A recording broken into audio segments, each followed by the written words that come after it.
이제 유변이랑 해보고 싶은 주제는 최근에 이제 그 축구선수 황의조 씨 며칠 전인데 영상이 갑자기 뭐 촬영, 뭐 사진, 영상 이런 게 돈다는 얘기가 있어서 좀 설명해 주세요. 네. 만나던 여자분이라고 주장하는 여자분들 중에 한 명이라고 주장을 하는 사람이 인스타에 황의조 뭐 가계정을 새로 만들어서 뭐 황의조 선수의 사생활에 대해서 폭로를 하겠다. 그 폭로한 내용 중에 하나가 이제 황의조 선수가 여러 여자들을 만나면서 만날 때마다 잠자리를 하면서 이제 만나는 사이라고 관계 정립이라고 그 사람은 표현을 했는데 관계 정립을 피하면서 해외 출국해야 된다는 핑계로 또 넘어가고 막 그런 식으로 여러 여자들을 뭐 연예인도 그렇고 뭐 인플루언서도 뭐 많이 만난 걸로 알고 있고 뭐 그렇게 피해를 받은 사람이 되게 많다라고 하면서 황의조 선수가 본인 핸드폰에 관계를 맺으면서 찍은 사진, 영상 이런 걸 보관하고 있다. 이렇게 폭로를 했어요. 저도 이제 뭐 간간히 이제 커뮤니티 이런 데서 보다가 뭐 그걸 본 사람들이 글을 올린 것만 봤지 그걸 직접 보진 못했기 때문에 근데 그분이 올린 것 같아요. 그러니까 인스타에서 스토리에 올리는 방식으로 올렸거든요. 그러니까 스토리에 올리면 이제 24시간밖에 안 되잖아요. 그리고 팔로우 한 사람만 뜨고 스토리가 그래서 그 황의조 선수 소속사 쪽에서 이제 공식 입장을 올리고 이제 근거 없는 그 사실을 유포하는 것에 대해서 강경하게 대응하겠다. 사건 내용은 이렇고 그리고 관계 정립을 피한다. 이거는 사실은 그런 거잖아요. 이제 여기에 나와 있는 글을 바탕으로 하는 거예요. 저희는 사실은 뭐 이게 이제 사실인지 거짓인지에 대한 어떤 평가를 지금 내릴 수 있는 것도 아니고 어쨌든 그 글을 바탕으로 이제 뉴스에 나온 걸 기본으로 하는 건데 그럼 이 글을 바탕으로 했을 때는 이제 잠자리를 가지고 오빠 우리 이제 사귀는 거야 그랬는데 내가 이제 곧 유럽으로 축구를 하러 가야 된다.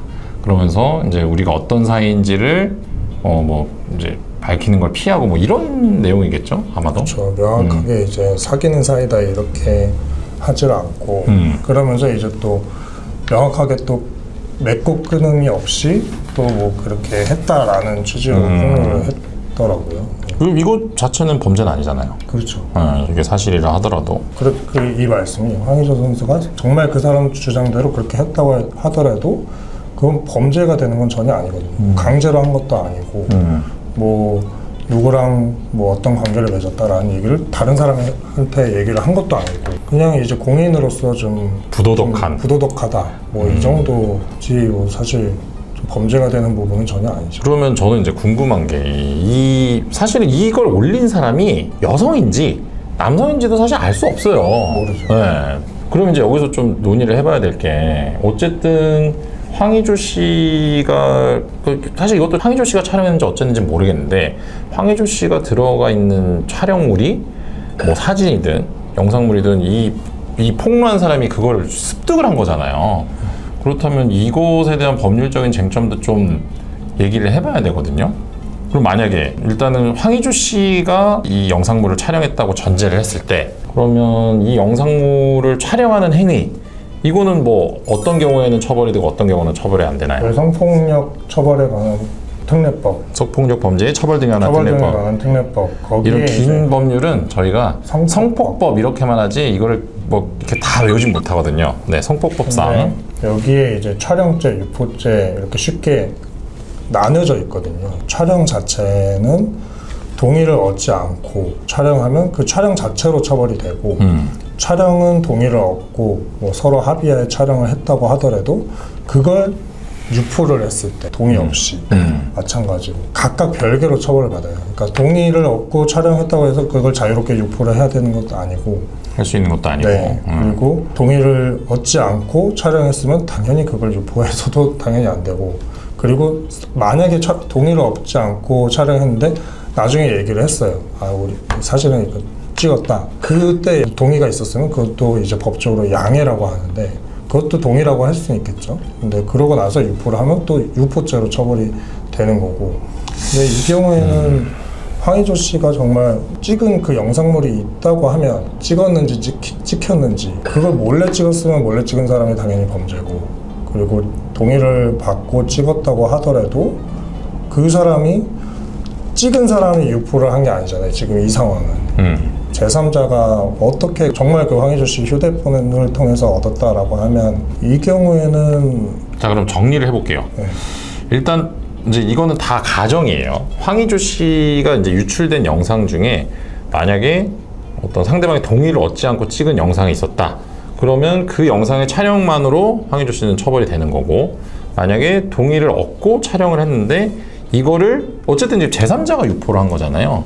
그러면 이 동의를 받고 찍은 것을 그 상대방의 동의를 얻지 않고 제3자에게 만약 보냈다면 이거는 이 찍은 행위는 처벌되지 않지만 제3자에게 보낸 행위, 요거는 분명히 처벌이 되거든요. 그렇죠. 그렇다면 수사기관에서는 사실 이 제3자가 황희조 씨가 들어있는 이 영상을 어떻게 취득했는지를 밝혀봐야 돼요. 왜냐하면 어떤 수리점에서 이렇게 뭐 해킹이 되거나 뭐 아니면 수리점에서 다운받은 거 이게 털린 건지, 아니면 본인이 자의에 의해서 누군가에게 영상을 보냈는데 이 사람이 이걸 보관하고 있다가 이렇게 올린 건지, 이런 것에 따라서 다 뭐 처벌 저기가 달라지고, 지금 이 올린 사람 있잖아요.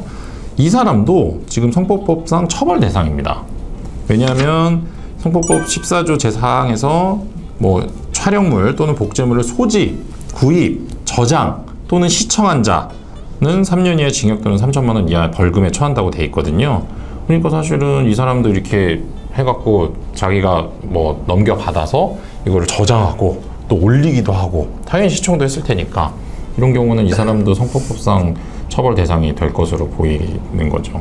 근데 뭐 지금 황희조 선수와 관련된 거는 밝혀진 건 아무것도 없고, 지금 이 폭로자의 주장밖에 없기 때문에 이제 뭐 실제로 어떤 사실이 밝혀지는지는 좀 지켜봐야 될 것 같습니다.